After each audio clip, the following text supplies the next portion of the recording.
Tu l'as choisi, lui. Maintenant, je me choisis, moi. Pour mon anniversaire, ma femme a laissé une pizza surgelée sur le plan de travail de la cuisine et m'a envoyé un SMS qui disait simplement « Félicitations ». Juste ce seul mot.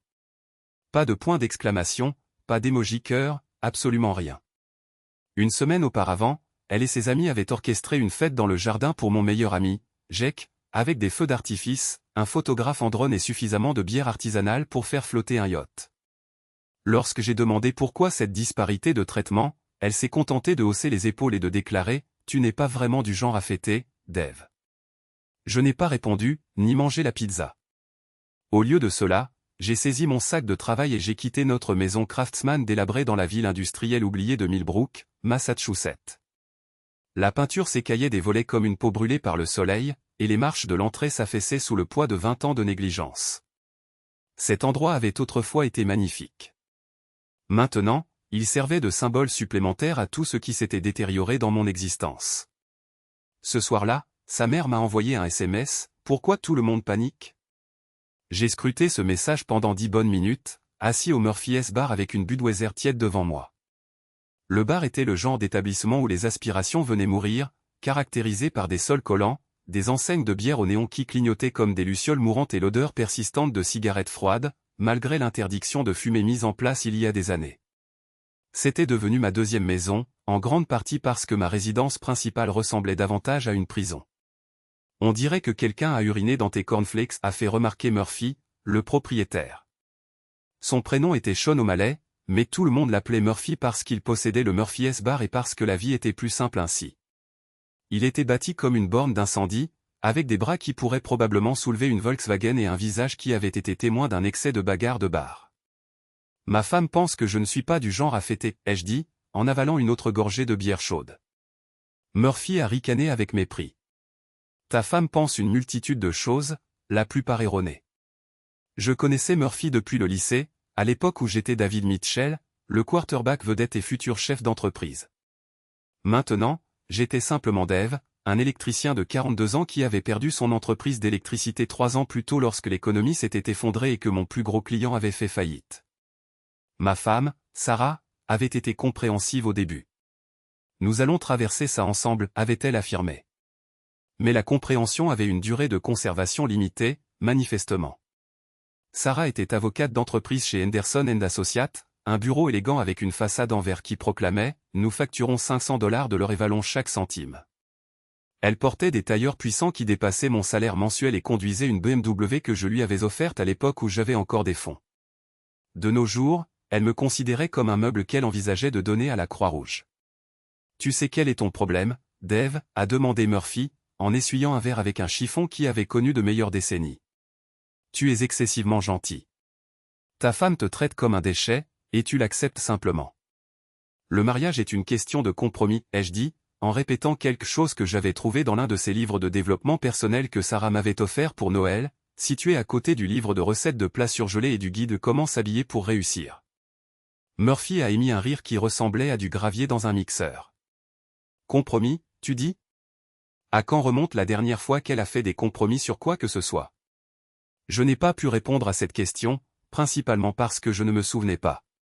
Sarah prenait les décisions dans notre foyer. Où nous partions en vacances, son choix était la région viticole, ce que nous regardions à la télévision, son choix était les drames juridiques, ce que nous mangions pour le dîner, son choix. Quoi qu'elle ait acheté en rentrant du travail, généralement quelque chose qui demandait un minimum d'effort. Mon téléphone a vibré. Un SMS de Sarah disait « Ne m'attends pas. Je travaille tard sur l'affaire Morrison. » L'affaire Morrison ? Elle avait travaillé tard sur de nombreuses affaires récemment, l'affaire Patterson, l'affaire Williams, l'affaire Henderson. Toujours quelque chose qui nécessitait qu'elle reste au bureau bien après minuit, rentrant à la maison en sentant une eau de Cologne coûteuse qui n'était certainement pas la mienne. « Permets-moi de spéculer, » a dit Murphy, interprétant mon expression. « Tu travailles encore tard. » L'affaire Morrison, ai-je confirmé. Bien sûr. Et je suis la reine d'Angleterre. Murphy a reposé le verre et s'est penché en avant. Dave, tu es mon ami, alors je vais te dire quelque chose que tu ne veux probablement pas entendre. Mardi dernier, j'ai vu ta femme chez Laurent. Tu sais, cet établissement français huppé du centre-ville. Elle n'était pas seule. Mon estomac a chuté comme un ascenseur dont les câbles ont été coupés. Avec qui était-elle? Un homme en costume à 1000 $. Il ne discutait pas de dossier juridique, si vous voyez ce que je veux dire. Je voyais ce qu'il voulait dire. Je l'ai pris en pleine figure comme une balle de baseball. Peut-être un client, ai-je suggéré, mais même moi n'y croyais pas. Murphy m'a gratifié d'un regard qui traduisait qu'il avait déjà entendu cette mélodie et n'appréciait pas l'air. Dave, il se tenait la main, et elle portait cette robe rouge que tu lui as achetée pour votre anniversaire. Celle qu'elle avait déclarée trop chic pour être portée nulle part. La robe rouge. J'avais dépensé 800 $ pour cette robe à l'époque où 800 $ ne représentaient pas une semaine de course. Elle l'avait portée une fois pour notre dîner d'anniversaire et s'était plainte sans cesse qu'elle était trop serrée et la faisait paraître désespérée. Apparemment, elle la faisait paraître parfaite pour quelqu'un d'autre. Je suis rentré chez moi ce soir-là avec les mots de Murphy qui résonnaient dans ma tête comme un disque rayé.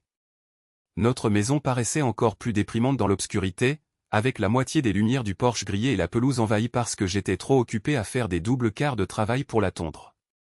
La BMW de Sarah était absente de l'allée, ce qui n'était pas surprenant. L'affaire Morrison, après tout. À l'intérieur, la maison ressemblait à un musée d'une époque meilleure. Des photos de mariage sur la cheminée montraient une version plus jeune et plus heureuse de nous-mêmes. Sarah dans sa robe de mariée, rayonnante et riant, moi dans un smoking qui m'allait vraiment, ayant l'air de posséder le monde, notre fille, Emma, maintenant 17 ans et en pension, souriant avec ses dents du bonheur, et des photos de vacances en famille de l'époque où nous prenions encore des vacances en famille. J'ai pris une autre bière dans le réfrigérateur et j'ai remarqué quelque chose qui a glacé mon sang. Fixé sur le côté du réfrigérateur avec un aimant en forme d'ananas, il y avait une facture de l'hôtel Grandview. Le Grandview était le genre d'établissement où les chambres commençaient à 400 $ la nuit et montaient à partir de là. La facture était datée d'il y a 3 jours, service d'étage pour 2, champagne, fraises, tout le tralala. J'avais travaillé un double quart de travail il y a 3 jours, à recabler un immeuble de bureau au centre-ville. Sarah m'avait envoyé un texto pour me dire qu'elle dînait avec sa sœur. Sa sœur résidait en Californie. J'ai examiné la facture comme s'il s'agissait d'une preuve dans un procès pour homicide.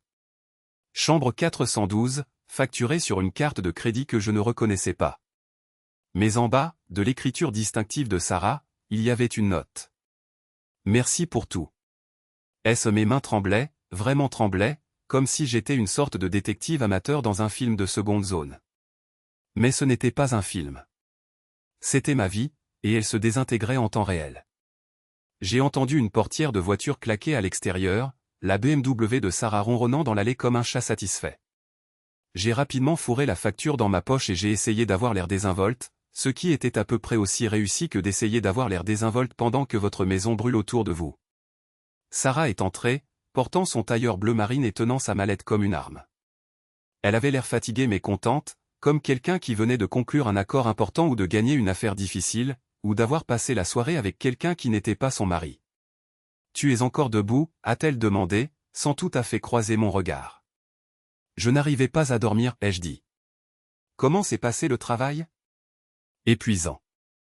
L'affaire Morrison est plus compliquée que nous le pensions. Elle a posé sa mallette et a enlevé ses talons. Je vais prendre une douche et aller me coucher. Comment va ta sœur? Ai-je demandé. Sarah s'est figée pendant une simple seconde, mais assez longtemps pour que je le remarque.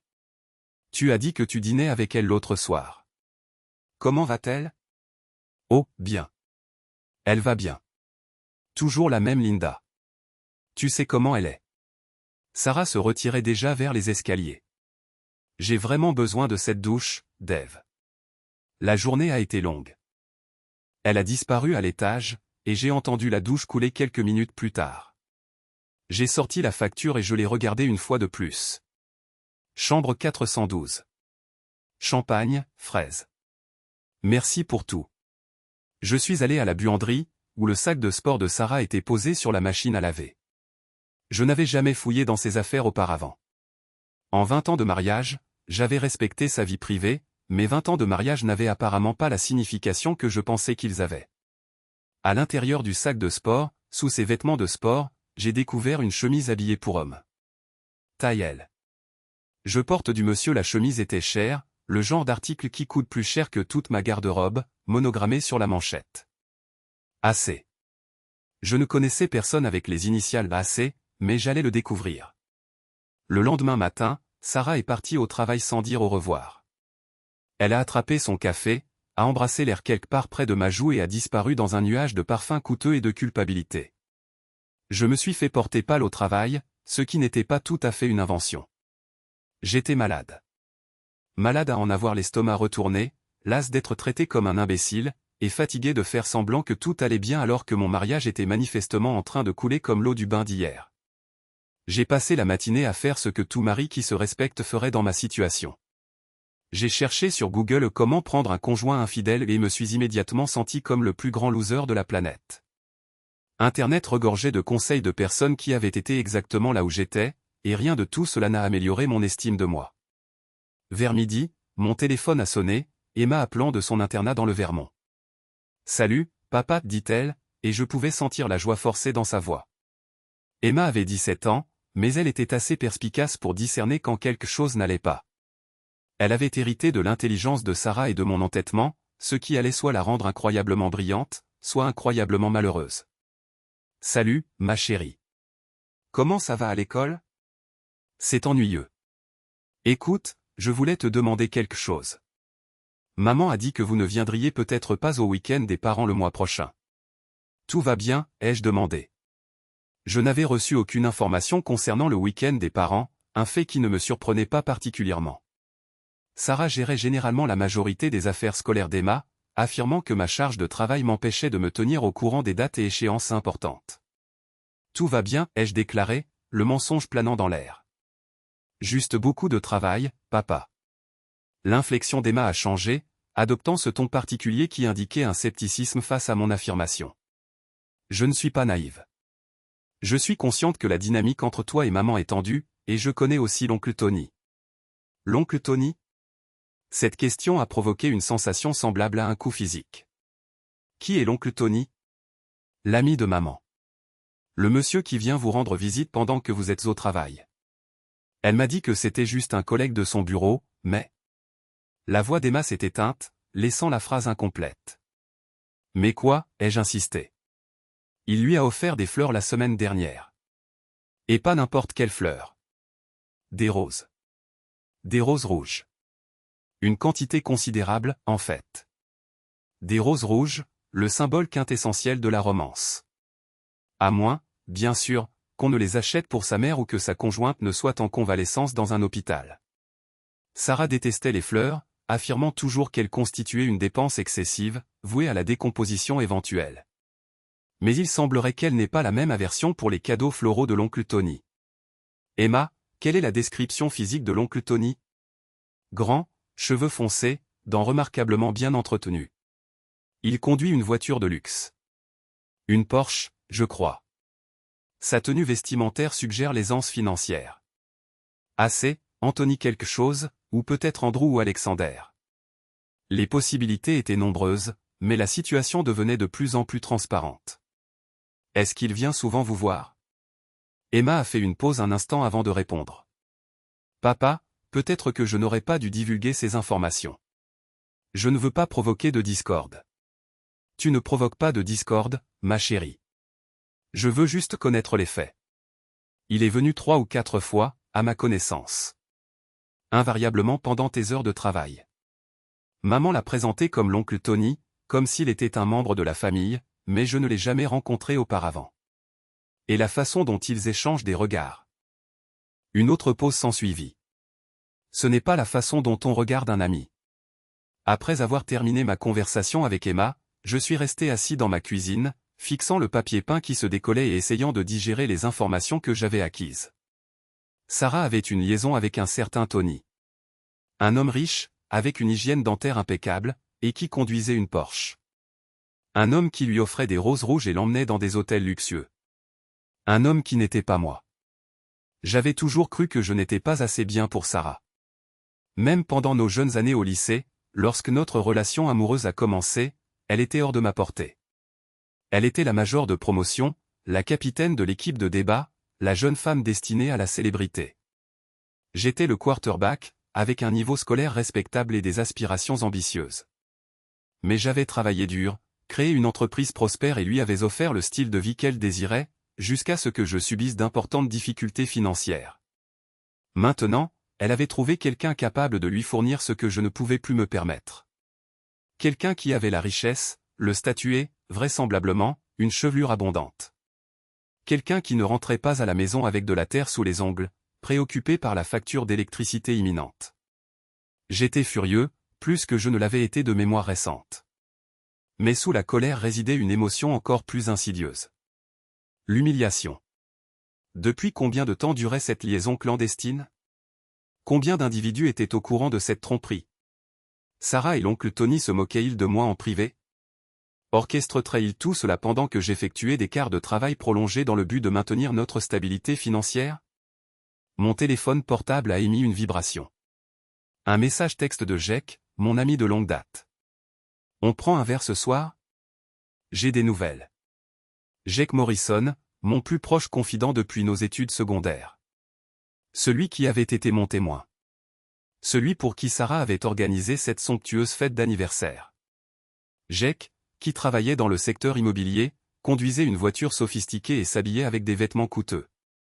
Jake Morrison, initial JM. Pas assez, mais tout de même. J'ai répondu par message. Affirmatif. Murphy est à 20h. J'avais des questions, et Jake Morrison était tenu d'y répondre. L'établissement de Murphy était plus fréquenté que d'habitude pour un jeudi soir. L'équipe locale de softball célébrait une victoire, et le jukebox crachait du rock classique à un volume suffisant pour réveiller les morts.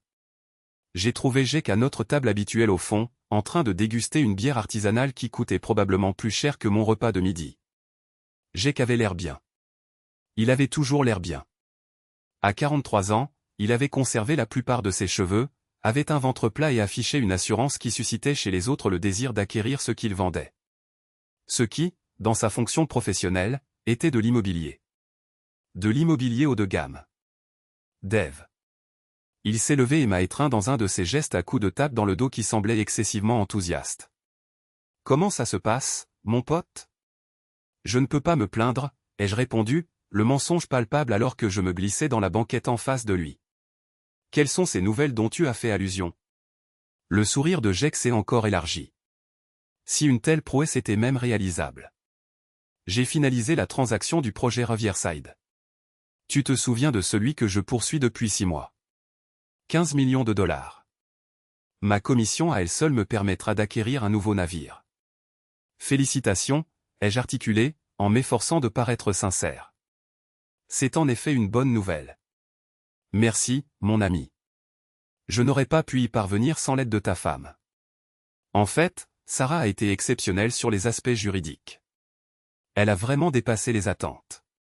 Dépassé les attentes. J'ai commandé une bière et j'ai essayé de conserver une expression neutre. Sarah m'a dit qu'elle collaborait avec toi sur un projet. En effet, elle a consacré un nombre important d'heures supplémentaires. Nous avons été obligés de travailler très tard dans la nuit pour assurer la bonne organisation de tous les documents. Jake a avalé une longue gorgée de sa boisson. Elle est remarquable, Dave. Tu es un homme chanceux. Chanceux, en effet? Alors, ces nuits tardives, ai-je demandé prudemment, où travaillez-vous généralement? À ton bureau? Parfois. Parfois, nous fréquentons ce café pittoresque du centre-ville. Celui qui est équipé d'un accès Internet sans fil fiable. Parfois, nous travaillons chez moi si nous avons besoin de beaucoup d'espace pour diffuser les documents. Jake haussa les épaules avec désinvolture. Tu connais les exigences associées aux transactions importantes. On travaille là où on peut rester concentré. Sa résidence, les documents, la concentration. Jake, puis-je te poser une question? Certainement, mon ami. Tout ce que tu veux. As-tu des relations sexuelles avec ma femme? La question est restée suspendue dans l'atmosphère, comme de la fumée de cigarette. La bière de Jake s'est arrêtée à mi-chemin de sa bouche, et son sourire assuré a vacillé dangereusement, comme une bougie sensible aux rafales de vent. L'équipe de softball a éclaté de joie à l'occasion d'un événement qui se déroulait à la télévision, mais le son semblait provenir d'une galaxie lointaine. Quoi? La voix de Jake a légèrement craqué. Dave, quel genre de question est-ce? Le genre de question qu'un mari pose quand il découvre des reçus d'hôtel et des vêtements d'homme qui ne lui appartiennent pas. Jake a méticuleusement posé sa bière sur la table. Dave, je pense que tu es peut-être victime d'un malentendu. Est-ce le cas? Parce que ma fille de 17 ans connaît l'oncle Tony. Elle est au courant des roses, de la voiture extravagante et de la façon dont vous vous regardez. Je me suis penché en avant, réduisant la distance entre nous. Alors, permets-moi de réitérer la question. As-tu des relations sexuelles avec ma femme? Jake a balayé le bar du regard, comme s'il cherchait un moyen de s'échapper. En reportant son regard vers moi, le sourire assuré avait complètement disparu. À sa place, il y avait une expression qui ressemblait étrangement à de la culpabilité. Ce n'est pas comme tu le crois, a-t-il articulé d'un ton feutré. Alors explique-moi la réalité. Jake a passé ses doigts dans sa coiffure impeccable. Écoute, Dave, Sarah et moi, nous nous sommes rapprochés en travaillant ensemble sur cette transaction. Extrêmement proche. Mais cela transcende le désir charnel. C'est fondé sur une connexion. Une compréhension. Elle sent que tu ne l'apprécies plus. Par conséquent, tu as choisi de l'apprécier à ma place. Ce n'est pas comparable. Nous n'avons pas prémédité cet événement. C'est simplement arrivé. Elle se sent seule, Dave. Elle se sent négligée. Tu es perpétuellement absorbé par tes affaires professionnelles, et quand tu es présent, tu es soit fatigué, soit en train de regarder la télévision, soit en train de boire de la bière avec Murphy. J'avais l'impression de descendre dans un abîme d'une profondeur considérable. Combien de temps? Combien de temps quoi? Depuis combien de temps couches-tu avec ma femme? Jake a légèrement reculé. 3 mois. Peut-être 4. Dave, je te présente mes plus sincères excuses. Je n'ai jamais voulu que cela arrive. 4 mois. 4 mois de mensonges et de rendez-vous nocturnes dans des chambres d'hôtel. 4 mois de retour à la maison auprès d'une épouse mentalement préoccupée par un autre homme. 4 mois à être le dindon qui avait confiance dans l'affaire Morrison, les voyages d'affaires et les dîners de travail. Y a-t-il quelqu'un d'autre au courant de cette liaison? Jake semblait angoissé. Certaines personnes ont des soupçons. Sarah est inquiète des potentielles répercussions sur sa réputation professionnelle, c'est pourquoi nous avons fait preuve de discrétion. Cependant, dans une communauté de cette taille. Il haussa les épaules, impuissant. Dans une communauté de cette taille, tout le monde est au courant de tout. Ce qui impliquait que tout le monde était au courant du fait que la femme de Dave Mitchell entretenait une liaison adultère avec son meilleur ami. Tout le monde, à l'exception de Dave Mitchell. J'exige que tu cesses tout contact avec elle, ai-je affirmé. Dave, ce n'est pas aussi simple que ça. Nous sommes amoureux. Amoureux. Le mot a résonné avec la force d'un coup physique. Vous êtes amoureux. Je suis conscient de l'effet que cela peut avoir, mais oui, nous le sommes.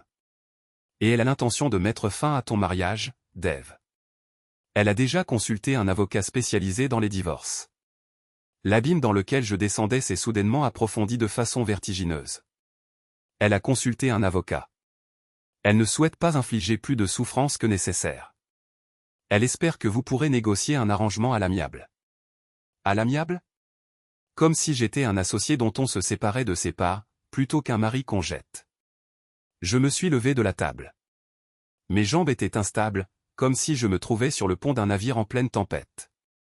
Jake? Oui. Nous ne sommes plus amis. Je suis sorti de chez Murphy et me suis aventuré dans la nuit glaciale du Massachusetts.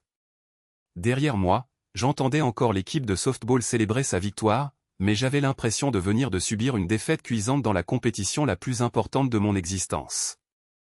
Je ne suis pas rentré chez moi ce soir-là. Au lieu de cela, j'ai arpenté les environs de Millbrook pendant plusieurs heures, passant devant les filatures textiles désaffectées et les commerces vides du centre-ville, essayant d'assimiler ce que Jake m'avait dit. Sarah m'abandonnait. Elle était amoureuse de mon meilleur ami. Elle avait déjà consulté un avocat. 20 ans de mariage, et elle ne pouvait même pas me communiquer cette information directement. J'ai finalement atterri au 24-hour dîner sur la route 9, buvant un café qui avait un vague goût d'huile de moteur et fixant le regard sur le parking désert. La serveuse, une femme à l'air lasse nommée Dolores, continuait à remplir ma tasse sans que je le lui demande.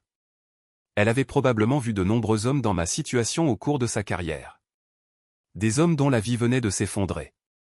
Des hommes qui n'avaient nulle part où aller. À 6 heures du matin, j'ai finalement ramené ma voiture à la maison. La BMW de Sarah était garée dans l'allée, indiquant qu'elle avait, pour une fois, réellement dormi dans notre lit conjugal. Je l'ai trouvée dans la cuisine, habillée pour ses obligations professionnelles et buvant du café dans la tasse qu'Emma avait fabriquée pour elle pendant son cours de céramique en CM1. « Où étais-tu hier soir » a-t-elle demandé, sans détourner le regard de son téléphone portable. « J'ai bu un verre avec Jack. » La prise de Sarah sur sa tasse de café s'est légèrement resserrée. « Comment va Jack ? » « Il va très bien. Vraiment très bien. Il m'a parlé de la transaction de Riverside. 15 millions de dollars. C'est une somme d'argent considérable. Oui. » Sarah était toujours fixée sur son téléphone portable, parcourant des emails ou des SMS, ou peut-être des missives amoureuses de mon ancien meilleur ami. Il a également raconté à quel point ses contributions avaient été précieuses lors d'innombrables séances de travail tardives. À cette révélation, Sarah a levé les yeux. Son visage était méticuleusement vide d'émotion, reflétant l'impassibilité qu'elle adoptait au tribunal lorsqu'elle interrogeait un témoin récalcitrant. « C'est une transaction plutôt complexe, déclara-t-elle. »« Je parie, rétorqua-t-il. »« Sarah, il faut qu'on parle. Je vais être en retard au travail. »« Cette affaire prime sur le travail, répliqua-t-elle. » Sarah soupira, lâchant son téléphone portable. « De quoi souhaites-tu discuter, Dave » demanda-t-elle. « Je veux parler de l'oncle Tony. » La vitalité s'échappa du visage de Sarah, comme de l'eau s'échappant d'un évier percé. Un bref instant, elle évoqua l'image de la jeune fille qu'il avait épousée 20 ans plus tôt, juvénile, vulnérable et prise au dépourvu. Puis, son masque d'avocate réapparut. « Je ne suis pas certaine de comprendre où tu veux en venir, affirma-t-elle. « Bien sûr que si, répondit-il. L'oncle Tony. Le monsieur avec la Porsche et les costumes extravagants. Le monsieur qui t'offre des roses vermeilles et t'emmène dans des hôtels luxueux. Le monsieur qui vient te rendre visite pendant que je suis au travail. » Sarah se leva de table. « Dave, je crois que tu te trompes. »« Vraiment ? » ?»« Parce que Jack m'a dit que vous étiez épris l'un de l'autre. Il m'a révélé que tu envisages de me quitter. Il m'a confié que tu as déjà consulté un avocat. » L'expression méticuleusement contrôlée de Sarah se brisa enfin. « Jack a révélé ça hier soir au Murphy S, juste après que je lui ai demandé s'il couchait avec ma femme. »« Dave, s'il te plaît, laisse-moi m'expliquer. »« Expliquer quoi ? Comment tu me trompes depuis 4 mois ? Comment tu me ridiculises devant toute la ville ? Comment tu complotes pour divorcer pendant que je travaille d'arrache-pied pour nous faire vivre ? Ce n'est pas ce que tu crois. Alors, éclaire-moi sur ce que c'est, Sarah. Dis-moi comment l'infatuation de ma femme pour mon meilleur ami n'est soi-disant pas ce qu'elle semble être. » Sarah se rassit lourdement sur sa chaise. Pour la première fois depuis des mois, elle semblait fatiguée, réellement épuisée, comme si le fardeau de garder des secrets l'avait finalement submergée. « Je n'avais pas prévu que ça arrive, murmura-t-elle doucement. Jack et moi, on travaillait ensemble, et on a commencé à discuter. Vraiment discuter. De la vie, des rêves. De ce qu'on voulait pour l'avenir. Et ce que tu voulais n'incluait pas moi, Dave. On s'éloigne depuis des années. Tu le sais. On ne se parle plus. On ne rit plus ensemble. On ne partage même pas le même lit la moitié du temps. Parce que tu travailles toujours tard. Parce que tu es toujours fatigué, ivre ou absorbé par la télévision.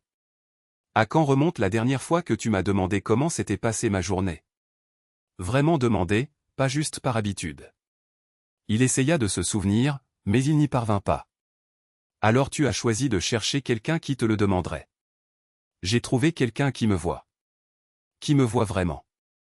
Pas juste comme la femme qui paie les factures et entretient la maison, mais comme une personne qui a des pensées, des émotions et des rêves.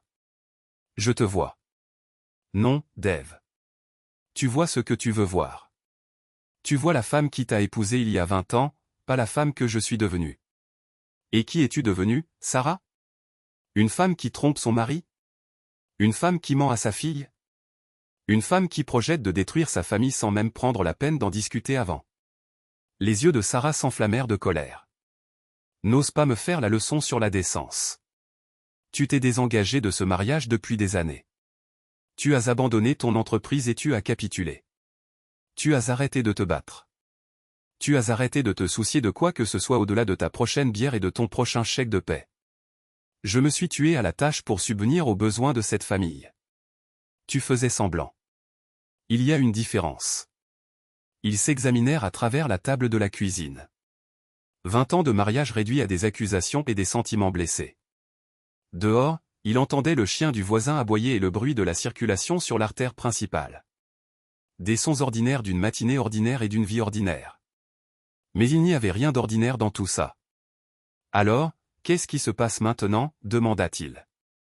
Je ne sais pas. Tu me quittes pour Jake? Sarah resta silencieuse pendant un long moment. Je crois que oui, oui. Quand? Je n'ai pas encore décidé. Bientôt. Et Emma? Emma comprendra un jour. Vraiment? Parce qu'elle sait déjà que quelque chose ne va pas. Elle est au courant de l'oncle Tony, des roses et de la façon dont vous vous regardez. Elle a 17 ans, Sarah, pas 7. Elle va comprendre exactement ce que tu as fait à cette famille. Sarah recula. Je lui expliquerai. Comment? Comment expliquer à sa fille qu'on a détruit sa famille par simple ennui? Ce n'est pas si simple. Ça ne l'est jamais, n'est-ce pas? C'est toujours compliqué quand on est celui qui trompe. Sarah se releva et saisit sa mallette. Je vais au travail. Nous pourrons reprendre cette conversation plus tard. Non, affirma-t-il. Nous ne le pourrons pas. Parce que j'ai fini de converser. Sarah s'arrêta sur le pas de la porte de la cuisine. Qu'est-ce que ça veut dire? Ça veut dire que tu as fait ton choix. Maintenant, j'ai la possibilité de faire le mien. Après le départ de Sarah, il resta assis dans la cuisine pendant 1 heure supplémentaire, à boire du café et à réfléchir aux choix possibles. Sarah avait choisi Jake plutôt que lui. Elle avait préféré l'excitation à la stabilité, la romance à l'histoire, le possible au réel. C'était maintenant à son tour de choisir. Il téléphona à son travail pour se déclarer malade une fois de plus et consacra la journée à passer des appels téléphoniques. Le premier appel fut adressé à une détective privée nommée Patricia Wells, qui lui avait été chaudement recommandée par un monsieur que Murphy connaissait et qui avait traversé un divorce conflictuel l'année précédente. Patricia avait un ton de voix direct et un tarif de $75 de l'heure, ce qui représentait des fonds qu'il ne possédait pas vraiment mais qu'il ne pouvait se permettre de ne pas dépenser. J'ai besoin de preuves d'infidélité, l'informa-t-il. Photos, vidéos, documents? Tout ce qui précède.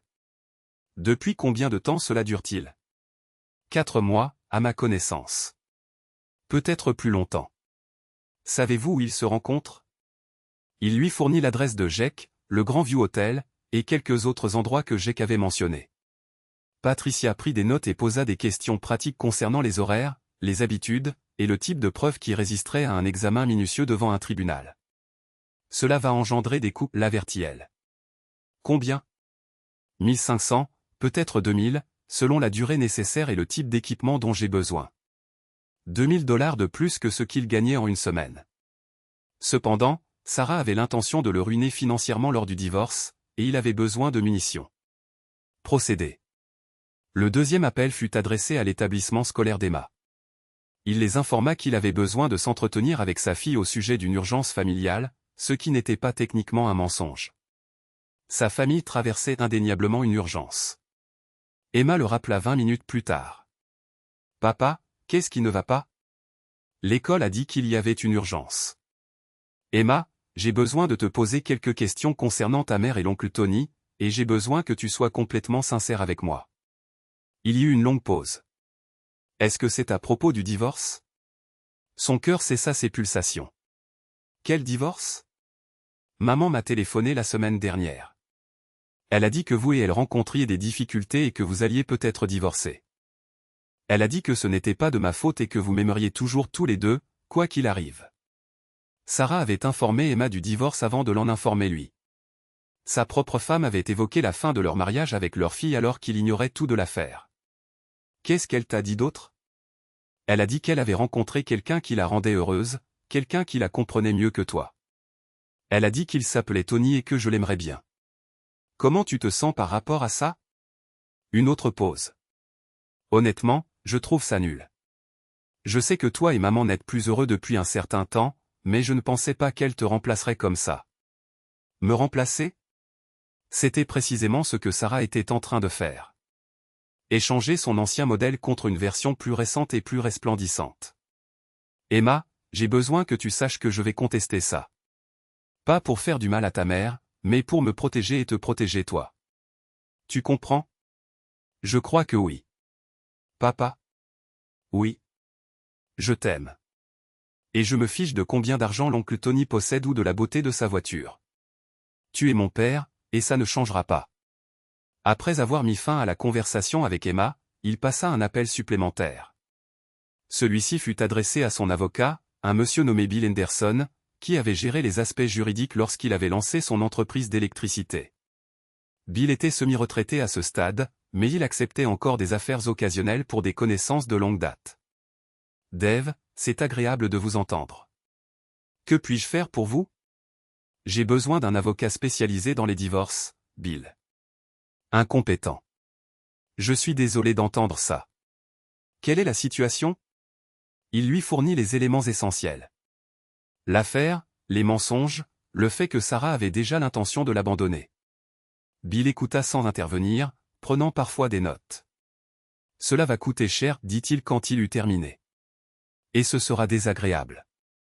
Votre femme est avocate, ce qui signifie qu'elle sait comment jouer le jeu. Mais si vous pouvez prouver l'infidélité, cela nous donne un levier. J'ai engagé un détective privé. Bien. Qu'en est-il des biens? La maison, sa voiture, mon pick-up, quelques économies, rien d'autre de significatif. J'ai perdu la majorité de nos fonds lorsque l'entreprise a fait faillite. Des enfants? Une fille, 17 ans, presque 18. Cela simplifie les choses. Pas de litige concernant la garde, pension alimentaire minimale. Que espérez-vous retirer de tout cela, Dave? Que espérait-il? Il espérait le retour de sa femme. Il espérait le retour de son meilleur ami. Il espérait le retour de son ancienne existence, celle où il possédait une entreprise florissante, où les gens l'estimaient, et où sa famille restait intacte. Cependant, il ne pouvait rien posséder de tout cela. Je souhaite qu'elle subisse les conséquences, déclara-t-il. Je souhaite que tout le monde sache ce qu'elle a perpétré. Et je souhaite m'assurer qu'elle n'ait pas la possibilité de réécrire l'histoire et de me dépeindre comme l'antagoniste. Cela va engendrer des coups. Je m'en moque. Elle a anéanti mon mariage et m'a humilié devant toute la ville. Maintenant, c'est mon tour. Bill resta silencieux un instant. Dave, je dois vous demander. Êtes-vous certain de vouloir vous engager sur cette voie? Le divorce est une forme de guerre. Une fois que vous commencez à tirer, tout le monde est blessé. C'est elle qui a déclenché cette guerre, Bill. Je vais simplement la terminer. Ce soir-là, il se rendit au bar de Murphy pour ce qui était devenu son rituel nocturne de boire de la bière et de s'apitoyer sur son sort. Cependant, ce soir avait une ambiance différente. Ce soir, il avait élaboré un plan. Murphy était positionné derrière le bar, polissant des verres et observant un match des Red Sox à la télévision fixée dans le coin. Le bar était presque vide, à l'exception de quelques habitués sirotant leur boisson et feignant de s'intéresser au baseball. Vous avez l'air mieux, déclara Murphy lorsqu'il l'aperçut. Moins comme si quelqu'un avait écrasé votre chien. Je suis vos conseils. Quels conseils, précisément? Concernant le fait de ne pas être excessivement aimable. Murphy sourit. Il était temps. Quel est le plan? Il l'informa du détective privé, de l'avocat et de sa conversation avec Emma. Murphy écouta, hochant la tête en signe d'approbation. Excellent, remarqua-t-il quand j'eus terminé. Votre femme désire jouer à des jeux. Nous verrons comment elle apprécie quand une autre personne connaît les règles. Il existe une autre exigence. Laquelle? Demandai-je. J'ai besoin que vous diffusiez des informations, répondit-il. Discrètement. Assurez-vous que les gens soient conscients de la véritable situation. Je suis las d'être le seul habitant de cette ville à ignorer que sa femme commet un adultère. Le sourire de Murphy s'élargit. Dave, c'est l'idée la plus astucieuse que vous ayez eue depuis plusieurs années. Patricia Wells s'avéra valoir chaque centime que je lui avais versé. En une semaine, elle avait amassé un dossier concernant la liaison illicite de ma femme qui aurait suscité l'envie du FBI. Il y avait des photographies montrant Sarah et Jake se tenant la main dans divers restaurants. Il y avait des vidéos d'eux entrant puis sortant du Grandview Hotel. Il y avait des relevés de cartes de crédit détaillant des dîners extravagants et divers cadeaux. Il y avait des relevés téléphoniques documentant des centaines d'appels téléphoniques et de communications textuelles entre les deux.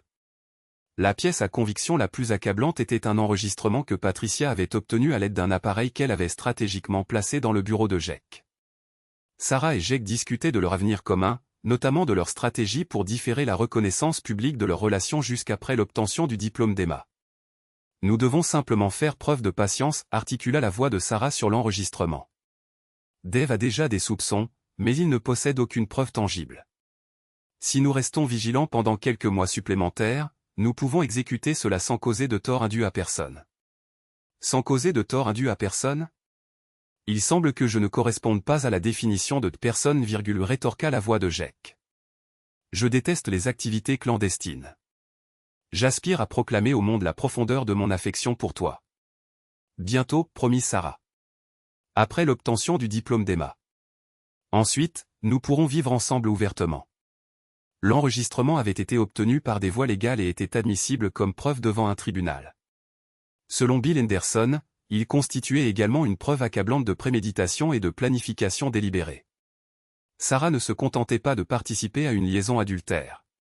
Elle orchestra minutieusement la dissolution de notre mariage avec la précision et la stratégie calculée d'une campagne militaire.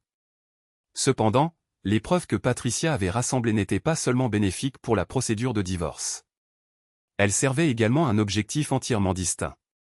Murphy avait activement propagé des informations sur la liaison de Sarah, et la machine à rumeurs de Millbrook tournait à plein régime. J'ai commencé à remarquer de subtils changements. L'arrêt brusque des conversations dès que j'entrais dans une pièce. La façon dont les gens me regardaient, un mélange de pitié et de curiosité inquisitrice. La manière dont les connaissances de Sarah évitaient mon regard lorsque je les croisais en ville. Tout le monde était au courant, et tout le monde attendait ma réaction. Sarah aussi avait perçu le changement. Elle commençait à rentrer de plus en plus tard, prétextant qu'elle consacrait du temps à de nouvelles affaires. Mais je savais qu'elle essayait simplement d'éviter la gêne de partager la même maison que moi. Nos dialogues s'étaient transformés en échanges encore plus tendus et formels, comme entre des associés plutôt qu'entre un mari et sa femme. Jake, de son côté, avait complètement cessé de fréquenter le bar de Murphy. L'opinion générale était qu'il était embarrassé par la diffusion publique de l'information concernant la liaison. Visiblement, les activités clandestines étaient excitantes, mais que tout le monde le sache était humiliant. Parfait. Je voulais qu'ils soient tous les deux humiliés. Emma est revenue à la maison pour un long week-end, et la tension palpable qui régnait dans la maison est devenue insupportable. Elle essayait de se comporter comme si tout était normal, mais je pouvais voir la tension gravée sur son visage. Elle comprenait que sa famille était en train de se désintégrer, et elle n'avait aucun moyen d'empêcher cela. Le samedi matin, Emma m'a coincé dans le garage pendant que je faisais semblant de ranger mes outils. « Papa, ça devient bizarre », a-t-elle dit. « Qu'est-ce qui devient bizarre ?» ai-je demandé. « Toute cette situation. Toi et maman, vous ne vous parlez presque plus. Elle pleure dans sa chambre la nuit, et tout le monde au country club chuchote des choses sur l'oncle Tony. »« Le country club ?» ai-je demandé. Oui. La liaison de Sarah était le sujet de conversation principal au country club. Rien ne se propageait plus vite à Millbrook que les commérages entre femmes riches qui s'ennuient. Je suis désolé que tu doives supporter ça, Emma. As-tu vraiment l'intention de divorcer? J'ai reposé la clé que je tenais et j'ai regardé ma fille. Elle était belle, intelligente et complètement innocente des machinations dans lesquelles les adultes s'engageaient. Elle méritait mieux que cette situation. C'est ta mère qui veut qu'on divorce, ma chérie. C'est elle qui a décidé que notre mariage ne valait pas la peine d'être sauvé. Mais tu pourrais te battre pour ça. Tu pourrais essayer de regagner son amour. Comment se battre pour quelqu'un qui ne veut pas qu'on se batte pour elle? Emma n'avait pas de réponse à cette question. Moi non plus. Cet après-midi-là, pendant que Sarah était au bureau, ou dans l'appartement de Jake, ou dans une autre suite d'hôtel, j'en suis arrivé à une conclusion définitive. J'ai contacté Patricia Wells et je lui ai demandé de me rencontrer au bar de Murphy. Patricia était une petite femme d'une cinquantaine d'années, avec des yeux perçants et observateurs, qui dégageait l'aura de quelqu'un capable d'intimider un taureau furieux. Elle est arrivée, portant une mallette remplie de preuves et affichant une expression qui indiquait qu'elle avait vu beaucoup de choses et qu'elle n'était impressionnée par rien.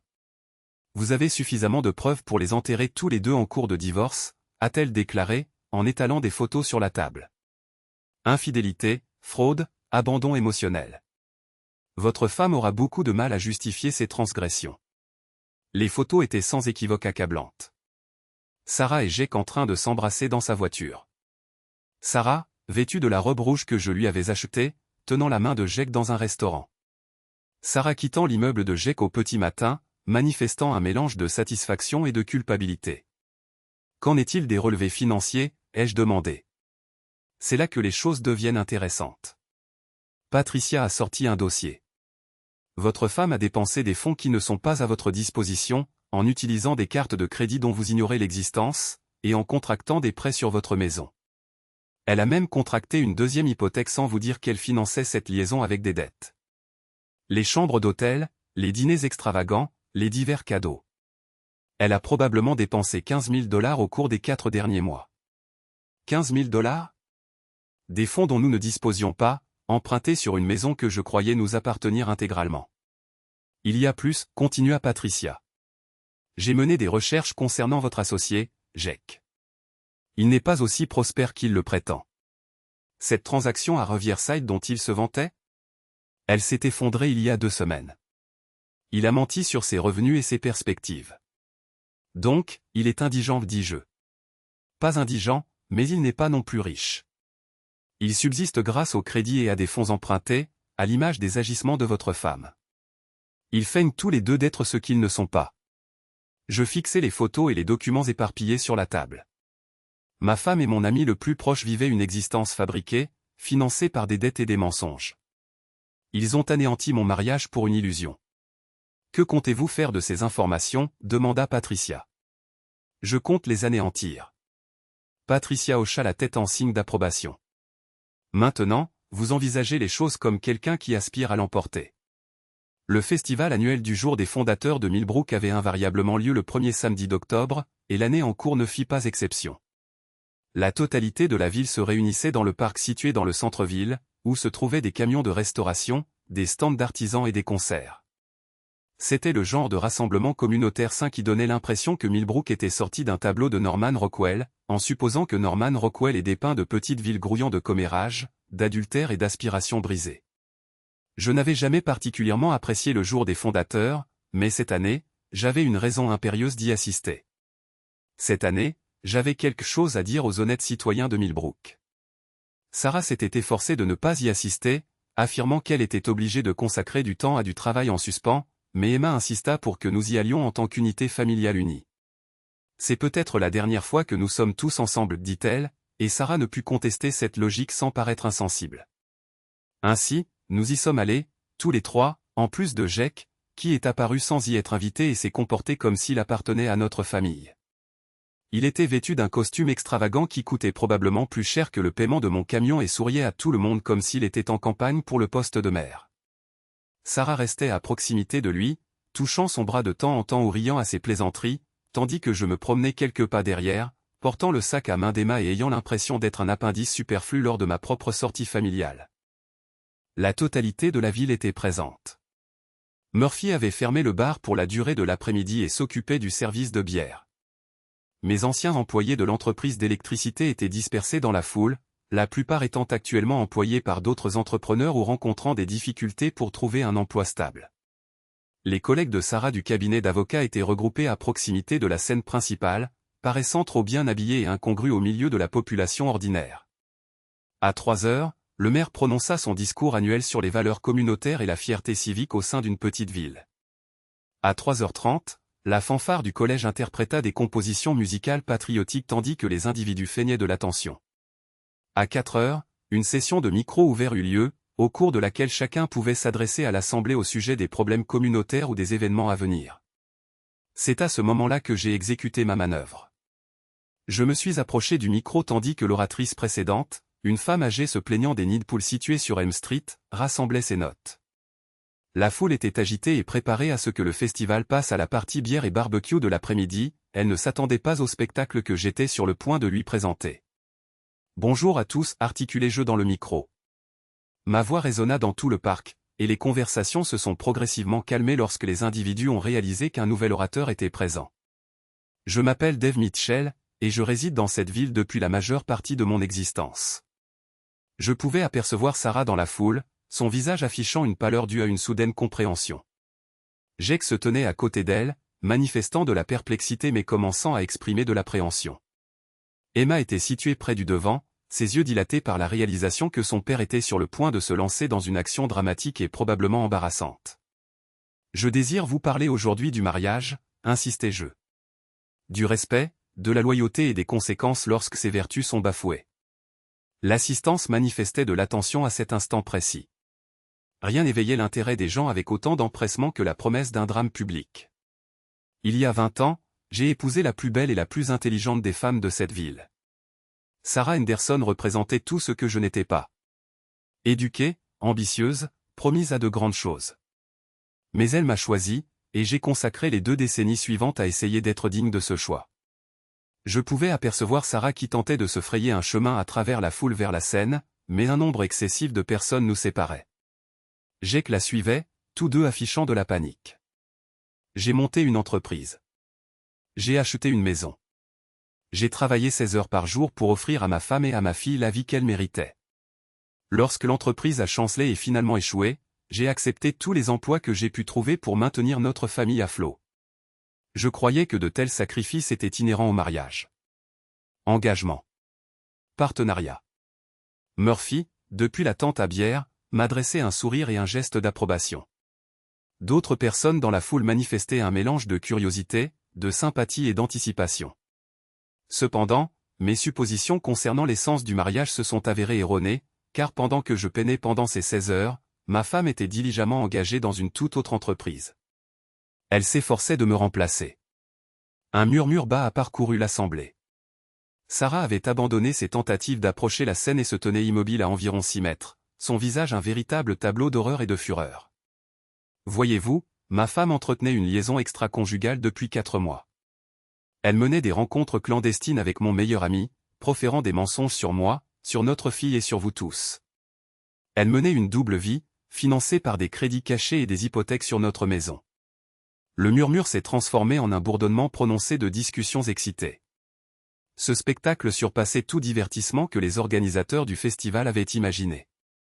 Maintenant, certains d'entre vous pensent peut-être, Dave, pourquoi exposes-tu tes tribulations privées sur la place publique? Pourquoi ne pas régler ces problèmes en privé, comme il sied aux personnes civilisées? Je fis une pause, fixant Sarah droit dans les yeux. Des larmes coulaient maintenant sur son visage tandis que Jake se tenait impuissant à ses côtés. La raison est simple, ma femme a choisi de ne pas gérer cette situation en privé. Elle a impliqué toute notre communauté dans sa tromperie. Elle a emmené son amant à des rassemblements publics. Elle a diffusé des mensonges à des connaissances mutuelles concernant ses allées et venues. Elle m'a transformé en une figure de ridicule tout en feignant le rôle d'une épouse dévouée. J'ai récupéré l'une des photos de Patricia et je l'ai montrée bien haut. Elle représentait Sarah et Jake enlacés passionnément sur le parking du parc même où nous étions rassemblés. Cette photo a été prise il y a 3 semaines, précisément lors de ce marché fermier, pendant que j'étais à notre domicile, réparant un défaut de plomberie dans notre cuisine. Ma femme batifolait amoureusement avec Jake Morrison, se comportant comme une paire d'adolescents. L'assemblée était maintenant complètement silencieuse, captivée par chaque parole. Même les enfants avaient cessé de gambader et étaient fascinés par le drame qui se déroulait sur la scène. Ainsi, je souhaite que toutes les personnes présentes soient au courant de la vérité. Sarah Mitchell est une menteuse et une violatrice de vœux matrimoniaux.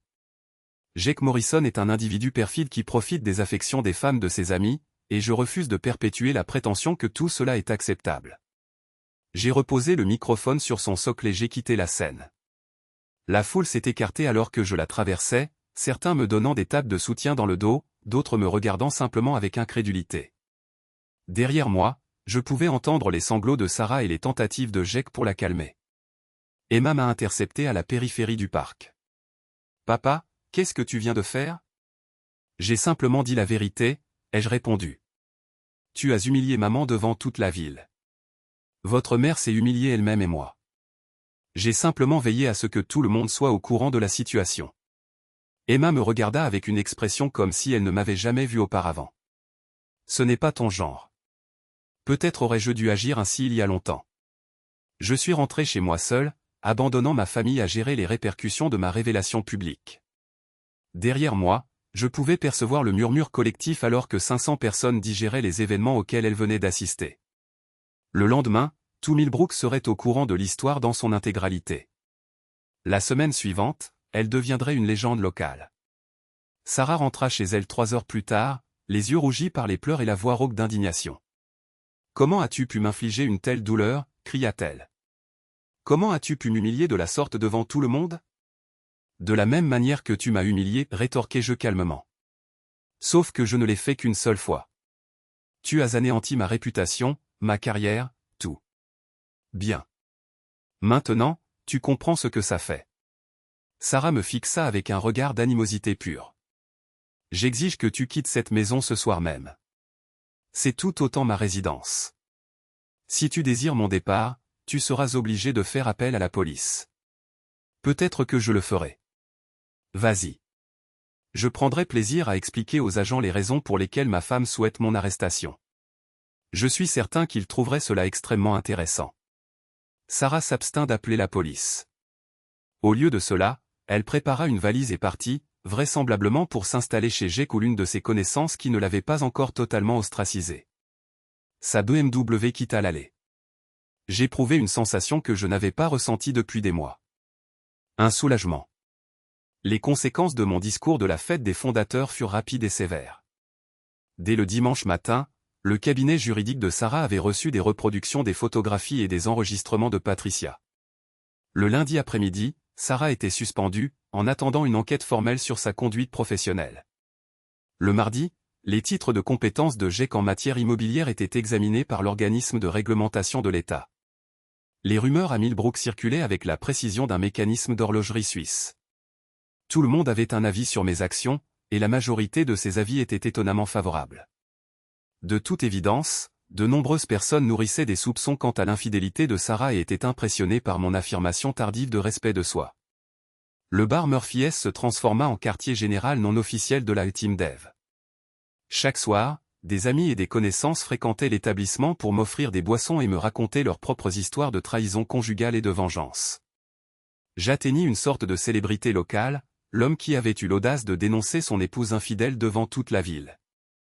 Tout le monde n'était pas favorable, bien sûr. Les amis de Sarah du Country Club me traitaient comme si j'étais atteint d'une maladie contagieuse. Quelques-uns estimaient que j'avais dépassé les bornes, que les affaires privées devaient rester privées. Cependant, même les détracteurs étaient obligés de reconnaître que Sarah et Jake s'étaient attiré ces tribulations sur eux-mêmes. Emma revint de son établissement d'enseignement pendant le week-end suivant, et nous eûmes la conversation que je redoutais. Tout le monde à l'école est au courant, révéla-t-elle. Quelqu'un a diffusé un enregistrement vidéo de ton discours sur les réseaux sociaux. Il est devenu viral. Je regrette que tu aies été obligé de découvrir l'information de cette manière. Je ne regrette pas cet aspect.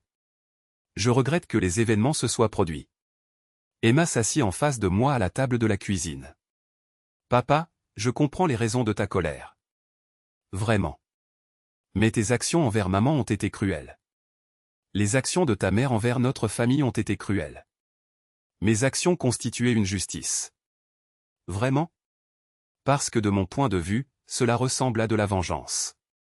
L'évaluation d'Emma était, bien sûr, exacte.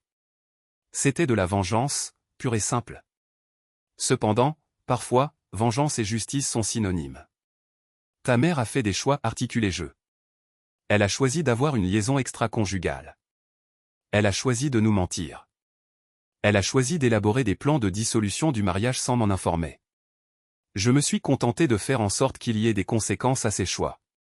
Et maintenant, notre famille est irrémédiablement brisée. Notre famille était déjà brisée. Je n'ai fait que la rendre officielle. Emma resta silencieuse pendant un long moment. Que va-t-il se passer maintenant? Maintenant, ta mère et moi allons divorcer.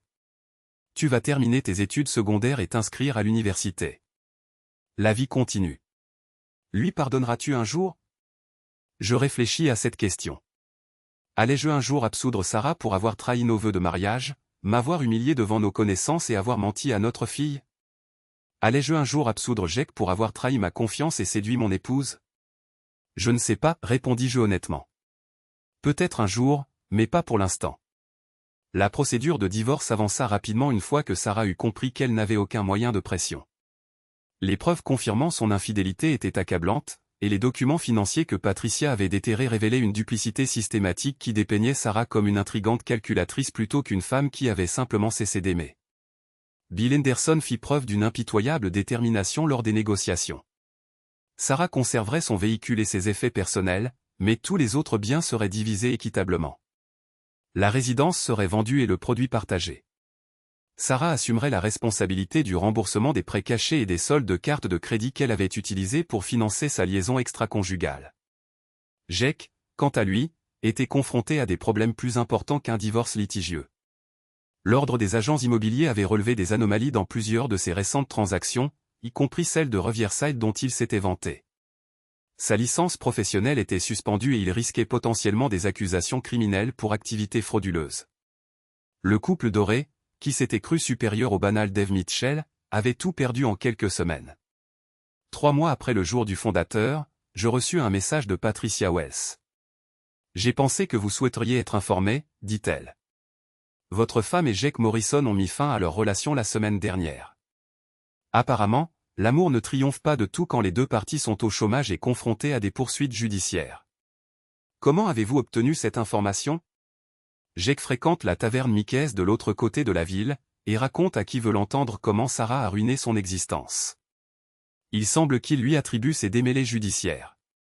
Voilà ce que c'est que l'amour véritable. Une fois les ressources financières épuisées et la pression intensifiée, Sarah et Jake s'étaient retournés l'un contre l'autre comme des rats dans un navire qui coule. Et Sarah? Elle vit avec sa sœur à Boston. On raconte qu'elle essaie de trouver un nouvel emploi, mais sa réputation professionnelle dans les cercles juridiques du Massachusetts est pratiquement inexistante. Elle pourrait être contrainte de déménager hors de l'État pour recommencer à zéro. Sarah finirait par s'en sortir. Elle était intelligente et résiliente, et elle trouverait un moyen de reconstruire sa vie ailleurs. Cependant, elle ne serait plus jamais l'avocate respectée et le pilier de la communauté qu'elle avait été à Millbrook. Cette version de Sarah Mitchell était morte et enterrée, éliminée par ses propres actions volontaires et ma riposte extrêmement publique à celle-ci. 6 mois après le jour du fondateur, j'étais un homme transformé. Pas nécessairement un homme meilleur, mais indéniablement plus résilient. La maison fut vendue rapidement, et ma part du produit suffit à solder mes dettes et à verser un acompte sur un modeste appartement dans le centre-ville. J'avais relancé mon entreprise d'électricité, cette fois en la maintenant à une échelle réduite et gérable. Les recommandations orales découlant de ma dénonciation publique de Sarah m'avaient, en réalité, rapporté plus de clientèle que je ne l'avais prévu. Emma obtint son diplôme d'études secondaires et fut admise à l'université de Boston avec une bourse d'études partielles. Elle avait décidé de faire des études de journalisme, affirmant qu'elle voulait raconter des histoires qui avaient du sens. Je soupçonnais que mon discours du jour du fondateur avait influencé cette décision, même si elle ne l'avouerait jamais. Sarah assista à la cérémonie de remise des diplômes, s'asseyant au dernier rang et partant immédiatement après la fin de la cérémonie. Elle paraissait plus âgée, plus fatiguée, mais elle restait belle. Pendant un bref instant, alors que je la regardais féliciter notre fille, je me suis souvenu des raisons pour lesquelles j'étais tombé amoureux d'elle 25 ans auparavant. Cependant, ce moment fut éphémère. Certaines choses, une fois brisées, sont impossibles à réparer. Murphy organisa une fête de célébration au bar après la cérémonie de remise des diplômes, et près de la moitié de la ville y assista pour honorer Emma et lui adresser ses meilleurs vœux pour ses études universitaires. C'était précisément le genre d'événement communautaire qui imprégnait Millbrook d'un sentiment d'appartenance, malgré les épreuves qu'elle avait endurées. « Vous vous êtes très bien débrouillé, Dave », remarqua Murphy en m'offrant une bière. « Emma va très bien s'en sortir. »« Je l'espère bien. Elle a la résilience de son père. Elle tracera son propre chemin. » Jake Morrison avait quitté la ville 2 mois auparavant, après avoir plaidé coupable de fraude immobilière et écopé d'une peine de probation de 2 ans. J'avais entendu dire qu'il avait déménagé en Floride, où il travaillait comme vendeur de voitures d'occasion. Les puissants étaient bel et bien tombés en disgrâce.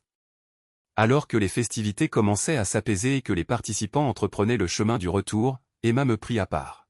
« Papa, il y a quelque chose que je veux que tu saches. »« Qu'y a-t-il, ma chérie ? » ?»« Je suis fier de toi. Non pas pour vos actions concernant maman, mais pour la manière dont vous vous êtes comporté par la suite. Vous auriez pu succomber à l'amertume et au ressentiment, mais vous avez plutôt choisi de reconstruire votre existence. Cela exige de la force. J'avais amplement de raisons de reconstruire. Je désirais être quelqu'un dont vous puissiez être fier. J'ai toujours été fier de toi, même à ces moments où tu consommais des quantités excessives de bière et te complaisais dans l'apitoiement sur toi-même. Emma m'a serré dans ses bras, et pour la première fois depuis plusieurs mois, j'ai caressé l'idée que peut-être tout finirait par s'arranger. 15 jours plus tard, Emma partait pour l'université, me laissant à mes propres appareils dans mon minuscule appartement, accompagné uniquement de mes ruminations et de mes souvenirs. Il aurait été facile de sombrer dans le découragement, de passer mes soirées chez Murphy, à chercher du réconfort dans l'alcool et à revivre les triomphes passés. Au lieu de cela, je me suis résolu à me livrer à une activité que j'avais délaissée depuis des années. J'ai pris un rendez-vous galant. Elle s'appelait Linda, et elle était infirmière à l'établissement médical local. Elle était divorcée, avait 2 adolescents et ne recherchait aucun engagement sérieux. Idéal pour un homme qui nourrissait des doutes quant à l'institution du mariage. Nous avons dîné dans un restaurant de la ville voisine, où nos histoires et nos récits respectifs restaient inconnus. Nous avons conversé de littérature, de production cinématographique et d'aspiration de voyage. Nous avons ri des plaisanteries de l'un et de l'autre. Nous nous sommes abstenus de mentionner d'anciens conjoints, des actes de trahison ou des disgrâces publiques. C'était vraiment délicieux. Alors, a demandé Linda pendant le dessert, je dois poser la question. Êtes-vous la personne qui a prononcé ce discours lors du Founders Day? Celui qui a envahi YouTube? J'ai poussé un soupir. En effet, c'est bien moi. J'ai pensé, voilà, ça commence. Vous êtes, en substance, célèbre. Êtes-vous conscient que la vidéo a recueilli plus d'1 million de vues?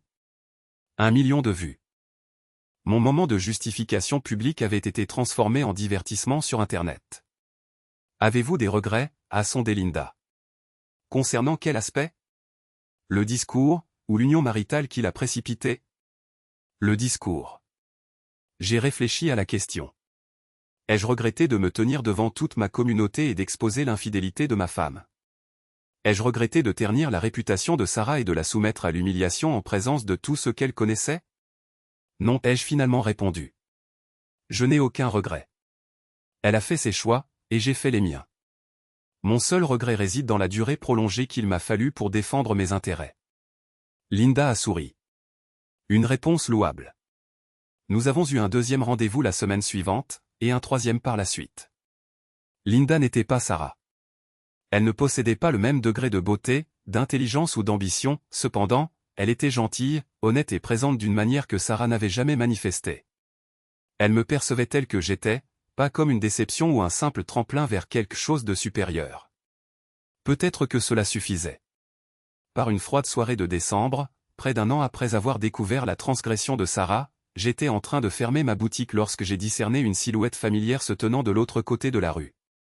Sarah, vêtue d'un lourd par-dessus et affichant un air d'incertitude, comme si elle remettait en question sa propre présence là.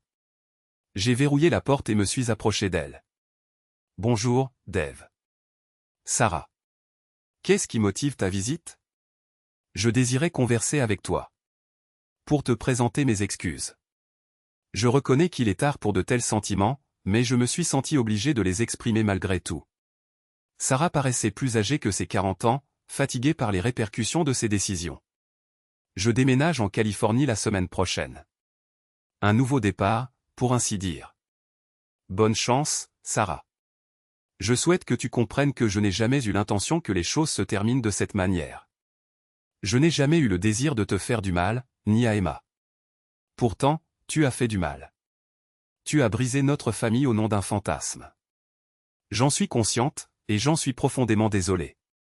Je suis plus navré que tu ne peux l'imaginer. Nous nous sommes tenus là dans l'air glacial de décembre, 2 individus qui s'étaient autrefois professé un amour suffisant pour se promettre un engagement éternel. Maintenant, nous n'étions que de simples connaissances, reliés uniquement par une fille et une histoire commune d'erreur de jugement. J'ai entendu dire que tu étais avec quelqu'un, a remarqué Sarah. En effet, c'est le cas. Est-elle d'une nature bienveillante? Elle est extrêmement gentille. Sarah a hoché la tête. Je suis heureuse d'entendre ça. Tu mérites d'être heureux. Toi aussi, Sarah. J'espère que tu trouveras ce que tu cherches en Californie. Merci. Sarah s'est tournée pour partir, puis s'est arrêtée. Dave, ce discours que tu as prononcé lors du Founders Day. C'était l'évaluation la plus sincère de mon caractère que quiconque ait jamais formulée. J'ai nourri de l'animosité envers toi pour cela, mais c'était véridique. Chaque mot. J'en suis consciente. J'espère qu'un jour Emma comprendra la raison d'être de tes actes. Elle la comprend déjà. Sarah esquissa un sourire mélancolique et s'avança dans l'obscurité. Je la regardai s'éloigner, sans éprouver ni satisfaction ni regret, mais simplement un sentiment d'accomplissement, comme si un chapitre de mon existence avait enfin touché à sa fin. Le lendemain matin, je contactai Linda et lui demandai si elle accepterait de partager un dîner. Elle répondit par l'affirmative, comme à son habitude. Simple, sans complications, honnête. C'était précisément ce dont j'avais besoin. Emma revint à la maison pour les vacances de Noël, débordant d'anecdotes sur la vie universitaire, de nouvelles connaissances et des perspectives enthousiasmantes. Elle paraissait plus heureuse, plus sûre d'elle, comme si elle se transformait enfin en la personne qu'elle était destinée à devenir. Le soir de Noël, nous dînâmes au Murphy's Bar, qui était devenu une tradition chère à nos cœurs. L'établissement était décoré de lumières scintillantes et de neige artificielle, et Murphy portait un bonnet de Père Noël qui semblait ridicule sur son crâne chauve. Au nouveau départ, proclama Emma, levant son verre de soda. Au nouveau départ, acquiesçai-je, faisant teinter ma bouteille de bière contre son verre. Dehors, la neige tombait sur les rues de Millbrook, recouvrant d'un manteau blanc les nids de poules, la peinture écaillée et les aspirations brisées. Demain apporterait sans aucun doute de nouveaux défis et de nouvelles opportunités. Mais ce soir, blotti dans un bar chaleureux aux côtés de ma fille et de mes amis, j'éprouvais une sensation que je n'avais pas ressentie depuis des années. La sérénité. Le prix de la fidélité, avais-je fini par comprendre, était parfois plus élevé que ce qu'un individu devrait être contraint de payer. Cependant, le coût de la trahison était encore plus exorbitant. Sarah avait réglé ce prix, tout comme Jake. Ils avaient échangé leur intégrité contre un bref instant d'exaltation et avaient renoncé à tout ce qui avait une réelle importance. J'avais choisi de faire un choix différent. J'avais décidé de riposter, de refuser le rôle de victime, d'exiger le respect que je méritais. Ce n'était pas particulièrement admirable, noble, ni même mature, mais c'était honnête. Et au final, l'honnêteté était tout ce que nous possédions réellement.